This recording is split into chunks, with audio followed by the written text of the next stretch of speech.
എല്ലാവർക്കും പ്രവാസി വാർത്താ ചാനലിലേക്ക് സ്വാഗതം. ഞാൻ ഇപ്പോഴുള്ളത് ഷാർജ അബൂഷക്കരയിലുള്ള റൈഹാൻ ഗൾഫ് മെഡിക്കൽ സെന്ററിലാണ്. ഇന്ന് നമുക്കൊപ്പം അതിഥിയായി എത്തിയിരിക്കുന്നത് സ്പീച്ച് തെറാപ്പി മേഖലയിൽ പേരുകേട്ട തെറാപ്പിസ്റ്റ് വിനയയാണ്. നമസ്കാരം. നമസ്കാരം. കുട്ടികളെയും മുതിർന്നവരെയും അവരുടെ സംസാരം, ഭാഷ, ആശയവിനിമയ കഴിവുകൾ എന്നിവ മെച്ചപ്പെടുത്താൻ വഹിക്കുന്ന പങ്ക് വളരെ വലുതാണ്. പല മാതാപിതാക്കളും ഒരു സ്പീച്ച് തെറാപ്പിസ്റ്റിന്റെ സഹായം തേടേണ്ട ശരിയായ സമയം എപ്പോഴാണെന്ന് ചിന്തിക്കാറുണ്ട്.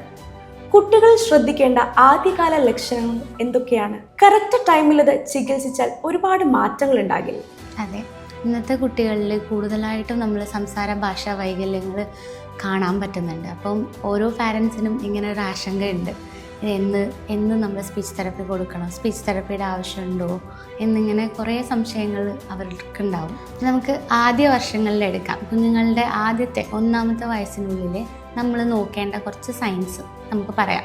അപ്പം 1 വയസ്സുള്ള കുഞ്ഞാണെങ്കിൽ 1 വയസ്സിനുള്ളിൽ അവർക്ക് വേണ്ടത് ഒരു 6 മാസമൊക്കെ ആകുമ്പോഴേക്കും കുഞ്ഞുങ്ങൾ 2 ശബ്ദങ്ങൾ ചേർത്ത്, അതായത് ബബബ, മമ്മമ്മ, പപ്പപ്പ ഇതുപോലുള്ള ശബ്ദങ്ങൾ ഉണ്ടാക്കാൻ തുടങ്ങും. ഇനി 1 വയസ്സിന് ശേഷം, ഇപ്പോൾ 1.5 വയസ്സിനുള്ളിലാണെങ്കിൽ കുഞ്ഞുങ്ങൾ ഒരു 20 വാക്കുകൾ അവർ മീനിങ് ഫുള്ളായി പറയണം. അർത്ഥവത്തായ 20 വാക്കുകൾ ഉണ്ടായിരിക്കണം.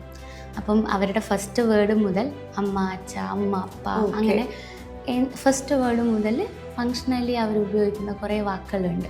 അപ്പോൾ ഇതൊക്കെ ഡെവലപ്മെൻറ്റ് നടക്കുന്നത് ഈ ഒരു സമയത്തിലാണ്. അതുപോലെ നമ്മൾ ഇനിയിപ്പോൾ 2 വയസ്സാകുമ്പോഴത്തേക്ക് ഏകദേശം ഒരു 100 വാക്കുകൾ കുഞ്ഞുങ്ങളിൽ വരണം.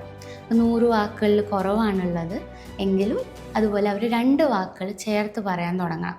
അമ്മ വാ, അപ്പ പോവാ, അപ്പ ബായ്, അങ്ങനെ 2 വേർഡ്സ് കമ്പൈൻ ചെയ്ത് പറയാൻ എപ്പോഴും പറ്റണം. 3 വയസ്സാകുമ്പോഴേക്കും കുഞ്ഞുങ്ങൾ ഏകദേശം നമ്മൾ വാക്കുകൾ പറയുമ്പോൾ 3 വാക്കുകൾ കൂട്ടി ഒരു സിമ്പിൾ സെൻറ്റൻസ് അവർക്ക് ഫോം ചെയ്യാൻ പറ്റണം.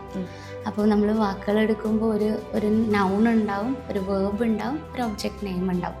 അപ്പോൾ അപ്പ ടാറ്റ പോവാം, അപ്പ പോവാന്നുള്ളത് അതെ 3 വാക്കുകളിലേക്ക് മാറണം. അപ്പോൾ അങ്ങനെ ചേർത്ത് സംസാരിക്കണം പറ്റണം.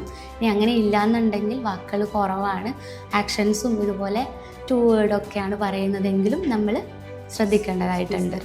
Thank you. Thank U.